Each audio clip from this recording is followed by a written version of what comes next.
ગુજરાતના યુવા અધ્યક્ષ, યુવા દિલોની ધડકન એવા બિજરાજભાઈ સોલંકીને નમ્ર વિનંતી કરું કે આજની આ સભાને અનુરૂપ બિજરાજભાઈ સોલંકી એમનું મંતવ્ય રજૂ કરશે. બિજરાજભાઈ સોલંકી.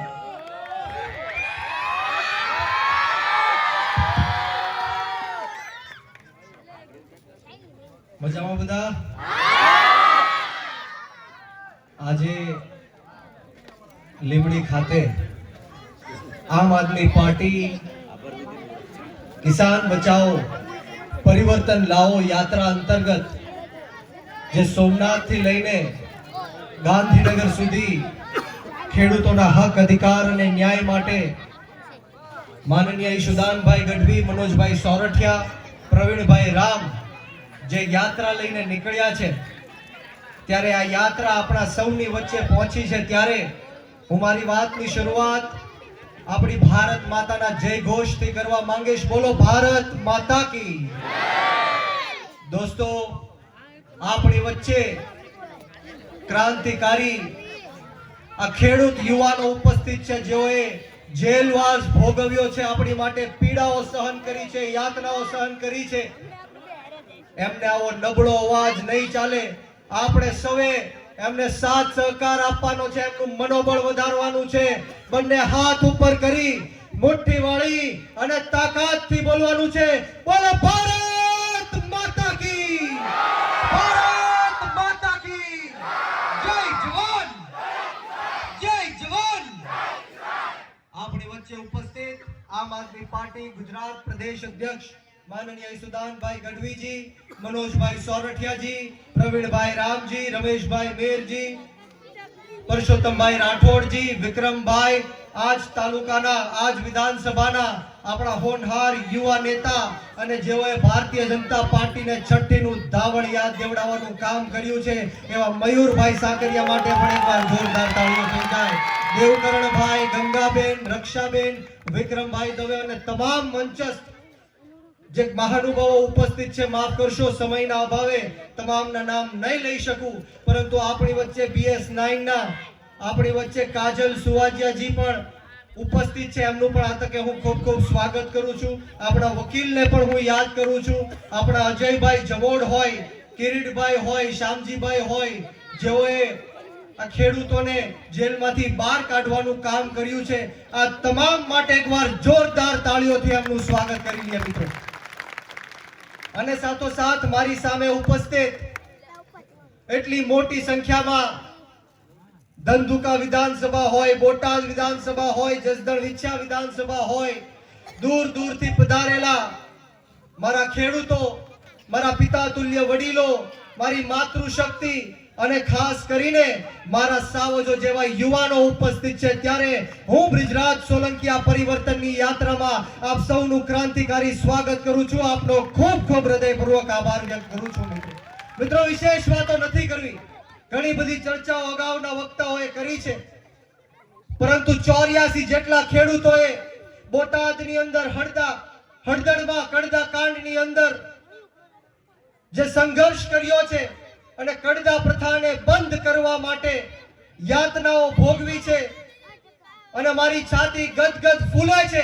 કારણ કે આજે તમામ ખેડૂતો જે જેલની અંદર હતા, એમની સાથે બેઠવાનો મને આજે મોકો મળ્યો છે. ત્યારે હું ચોક્કસથી કહું છું અને હર હંમેશ કહું છું કે વળે નહીં દુનિયામાં કાંઈ કરે ગેંગે કે ફેફેથી, વળે નહીં દુનિયામાં કરે ગેંગે કે ફેફેથી, ઘડીક શણગાર મર્દોનો સજી લ્યો તો મજા આવે, અને મજા કઈ કાર આવે દાદ કાયર વેશ મૂકો તો, અને કદમ બે કાળની હામાં ભરી લ્યો તો મજા આવે. આ ખેડૂતોએ જ્યારે આ ભાજપ જેવી કાળની સામે બે કદમ ભરી લીધા છે, ત્યારે આપણે સૌએ એમને સાથ સહકાર આપવાનો છે, એમનું મનોબળ વધારવાનું છે. અહીંયા ખડા પગે આપણી સેવા અને સુરક્ષા માટે પોલીસના મિત્રો પણ ઉપસ્થિત છે, એમની માટે એકવાર જોરદાર તાળીઓ થઈ જાય મિત્રો. પરંતુ વાત એ કરવાની છે કે બોટાદની અંદર હળદળ ખાતે જે કડદા કાંડ થયો, ત્યારે મને યાદ આવે છે કે જે રીતના જલિયાવાલા બાગની અંદર અંગ્રેજોના કહેવાથી પોલીસના લોકોએ ચારે બાજુથી આપણા ભારત દેશના નાગરિકોને ઘેરી લીધા હતા, નિર્દોષ માતાઓને ઘેરીને આ પોલીસના લોકોએ અંધાધૂંધ ફાયરિંગ કર્યું હતું, ગોળીબાર કરી હતી. એ જ રીતના હળદર ખાતે આ ખેડૂતોને ચારે બાજુથી આ ભાજપના ઈશારે પોલીસના લોકોએ ઘેરીને અંધાધૂંધ લાઠીચાર્જ કર્યો, ટીયર ગેસો છોડ્યા, હાથ પગો તોડી નાખ્યા, લોહી લુહાણો કરી નાખ્યા. એ વાત તો પછીની રહી, પરંતુ આપણા ખેડૂતોના ઘરમાં ઘૂસી ઘૂસીને આપણી માતાઓ બહેનો ઉપર જે પ્રહાર કર્યો છે એને આપણે ભૂલવાનો નથી. ત્યારે અનેક પોલીસના લોકો અહીંયા ઉપસ્થિત છે. બધા પોલીસ વાળા હરખા નથી હોતા, પરંતુ જે કોઈ પણ પોલીસ આ ભાજપની દલાલી કરે છે, ભાજપની ગુલામી કરે છે, એને હું જાહેર મંચ પરથી કહેવા માંગીશ અને ભારતીય જનતા પાર્ટીને પણ કહેવા માંગીશ કે સરકાર, તમારી તાકાત હોય, તમારી પોલીસની તાકાત હોય તો એકવાર બ્રિજરાજ સોલંકીના વાહમાં દંડો મારીને બતાવો. તમારી પોલીસમાં તાકાત હોય, તમારી સરકારમાં તાકાત હોય તો આમ આદમી પાર્ટીને ક્રાંતિ કરતા રોકાવી શકો. અને તમારી પોલીસમાં તાકાત હોય, તમારી સરકારમાં તાકાત હોય તો ઈશુદાન ગઢવીને જેલમાં પૂરીને દેખાડો. આ અવાજ એ ગુજરાતના યુવાનનો અવાજ છે, આ અવાજ એ ખેડૂતના દીકરાનો અવાજ છે.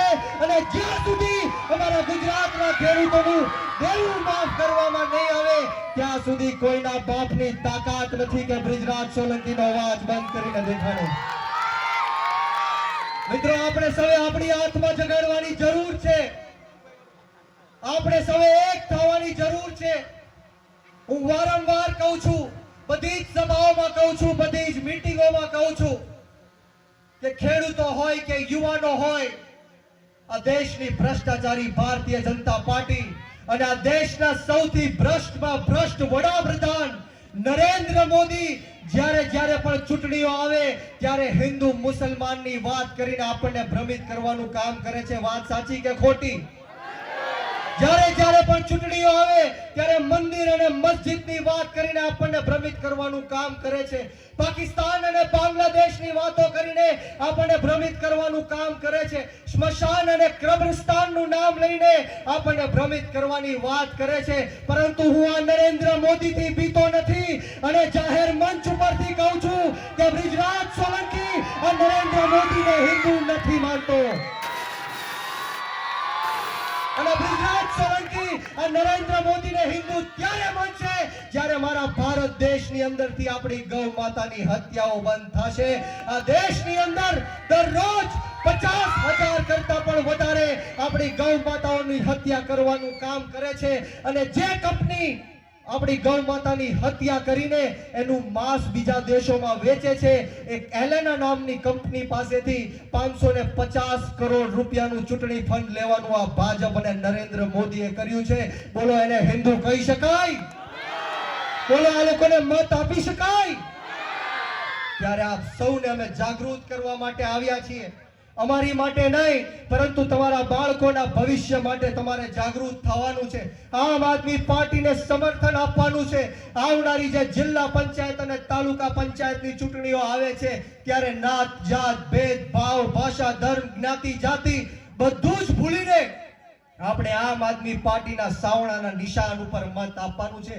મિત્રો, સમગ્ર ગુજરાતની અંદર દરેક સમાજ, જ્ઞાતિ અને ધર્મના લોકો સાથે અન્યાય અને અત્યાચાર કરવાનું કામ આ ભારતીય જનતા પાર્ટીએ કર્યું છે. બોલો, કયા સમાજની તમને વાત કરું? પાટીદાર સમાજની વાત કરું તો અમરેલી જિલ્લાની અંદર પાયલબેન ગોટી નામની એક અપરિણિત દીકરી સાથે આ ભારતીય જનતા પાર્ટીએ જે કૃત્ય કર્યું છે એ આપણી સમક્ષ છે. રાતના 12 વાગે પાયલબેન ગોટીને ઘરમાંથી કાઢીને એનો વરઘોડો કાઢવાનું કામ કર્યું છે.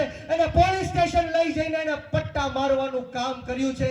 આ ન્યાય પાટીદાર સમાજની દીકરી સાથે થયો છે. અને કોળી સમાજની વાત કરું તો જસદણ વિછિયાની અંદર નિર્દોષ 92 લોકો ઉપર ખોટા 307 ના કેસ કરવાનું કામ કર્યું. જેલમાં નાખવાનું વાત કરું. અરે દલિત સમાજ હોય, માલધારી સમાજ હોય, ક્ષત્રિય સમાજ હોય, કોઈ પણ સમાજ લઈ લ્યો, આ લોકોએ કોઈને મૂક્યા નથી. ત્યારે આપ સૌને એટલી જ વિનંતી કરવા માટે આવ્યા છીએ કે અમે જે લડીએ છીએ એ ખેડૂતોના હક, અધિકાર અને ન્યાય માટે લડીએ છીએ. અહીંયા ઘણી બધી મોટી સંખ્યામાં યુવાનો ઉપસ્થિત છે. ત્યારે હું મારી વિશેષ વાતો નહીં કરું, પરંતુ હું યુવાનોને કહીશ કે તમે શહીદ આઝમ સરદાર ભગતસિંહને માનવા વાળા લોકો છો, શહીદ સુખદેવ અને રાજગુરુને માનવા વાળા લોકો છો, શહીદ 18 વર્ષના ખુદીરામ બોઝને માનવા વાળા લોકો છો. યુવાનોએ જ્યારે શહીદી આપી ત્યારે જઈને દેશનું લોકતંત્ર અને સ્વતંત્ર બચ્યું. અને આજે જ્યારે આપણો ગુજરાત ખતરામાં છે, ગુજરાતના ખેડૂતો ખતરામાં છે, ત્યારે યુવાનોએ આમ આદમી પાર્ટીમાં જોડાવું પડશે. મિત્રો, હું હર હંમેશ કહું છું, ઉત્તરથી લઈને દક્ષિણ સુધી, પૂર્વથી લઈને પશ્ચિમ સુધી, જો કોઈની પાસે ભ્રષ્ટાચારની દવા હોય, જો કોઈ ભ્રષ્ટાચારનો કાળ હોય, તો એનું માત્ર એક જ નામ છે, અને નામ અરવિંદ કેજરીવાલ અને આમ આદમી પાર્ટી છે. આપણે સૌએ એની આંગળી પકડીને આગળ ચાલવાનું છે. બોલો મિત્રો, લડવું છે કે નથી લડવું? જીતવું છે કે નથી જીતવું? તો હું અહીંથી કહીશ કે લડેંગે. તમારે સવે મને સાથ પુરાવીને કહેવાનું છે કે જીતેંગે. બંને હાથ ઉપર કરી તાળી વગાડીને કહેવાનું છે. બોલો, તૈયાર છો? આયા મંચ ઉપર બેઠેલા તમામ લોકોને વિનંતી કરીશ કે બંને હાથ ઉપર કરી તાળી વગાડીને આપણે કહેવાનું છે, બોલો, લડેંગે, અરે લડેંગે, અરે લડેંગે, અરે લડેંગે, અરે લડેંગે. બોલો, ભારત માતા કી, ભારત માતા કી જય. જવાન, જય જવાન.